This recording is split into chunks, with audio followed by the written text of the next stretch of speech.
बहुत प्राचीन समय की बात है, जब सती ने अपने प्राणों का त्याग कर दिया और पुनर्जन्म लेकर शैलपुत्री बनी, तो समय के साथ वे अत्यंत दिव्य, सौम्य और अद्भुत तेज से युक्त युवती बनी।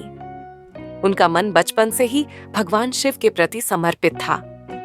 पर्वतराज हिमवान और रानी मैना उनकी माता पिता थे, परंतु देवी का हृदय सदैव ध्यान, साधना और ईश्वर में रमा रहता। एक दिन महर्षि नारद हिमालय राज के महल में आए। उन्होंने शैलपुत्री को देखकर कहा, देवी, आप पूर्व जन्म में सती थीं और भगवान शिव की अर्धांगिनी थीं। इस जन्म में भी आपका भाग्य वही है, लेकिन इस बार आपको अपने पति को पाने के लिए कठोर तपस्या करनी होगी। यह सुनकर शैलपुत्री ने दृढ़ निश्चय किया। उन्होंने प्रण लिया, मैं तपस्या करूंगी, व्रत और नियम का पालन करूंगी और अपने आराध्य भगवान शिव को फिर से पति के रूप में प्राप्त करूंगी। तब शैलपुत्री ने ब्रह्मचर्य का पालन करते हुए अत्यंत कठिन तपस्या आरंभ की। उन्होंने हजारों वर्षों तक केवल कंदमूल और फल खाकर जीवन बिताया। धीरे धीरे उन्होंने जल तक का त्याग कर दिया। वर्षों तक केवल पत्तियां खाईं। फिर एक समय ऐसा आया जब पत्तियां भी छोड़ दी। वे केवल वायु पर जीवित रहने लगीं। उनकी तपस्या इतनी कठोर थी कि देवता, ऋषि मुनि और स्वयं त्रिदेव भी विस्मित हो उठे। धरती, आकाश और पाताल में उनकी साधना की चर्चा होने लगी। हजारों वर्षों तक लगातार तप करने से उनका शरीर दुर्बल हो गया।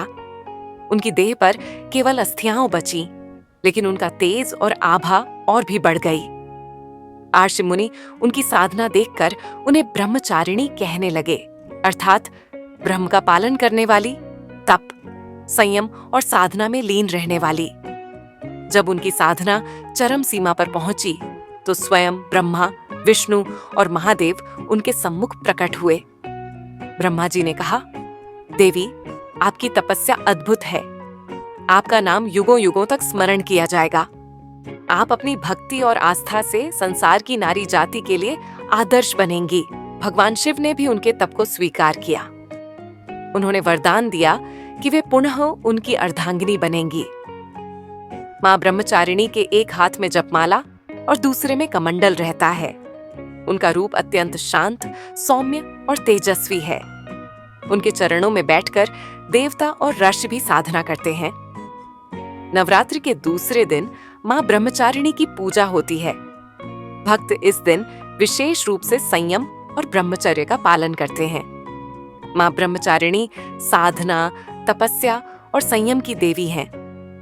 जो भी साधक श्रद्धा से उनकी आराधना करता है, उसे जीवन में धैर्य, आत्मविश्वास और शक्ति की प्राप्ति होती है। उसके अंदर सहनशीलता और दृढ़ संकल्प का भाव जागता है। मां ब्रह्मचारिणी का आशीर्वाद प्राप्त करने वाला व्यक्ति कभी भी कठिन परिस्थितियों से भयभीत नहीं होता। उसका मन लक्ष्य की ओर केंद्रित रहता है और वह संसार में धर्म और सत्य की रक्षा करता है। कहा जाता है कि मां ब्रह्मचारिणी की कृपा से साधक को सभी प्रकार के दुख और कष्ट दूर हो जाते हैं। वह जीवन में सफलता और शांति दोनों प्राप्त करता है। उनकी पूजा से साधक के भीतर एक अलौकिक ऊर्जा का संचार होता है। वह आत्मज्ञान प्राप्त करता है और परम सुख की ओर अग्रसर होता है। इस प्रकार नवरात्रि का दूसरा दिन मां ब्रह्मचारिणी को समर्पित है।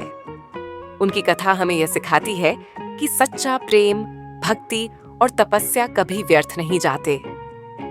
कठोर परिश्रम और अटूट आस्था से असंभव भी संभव हो सकता है।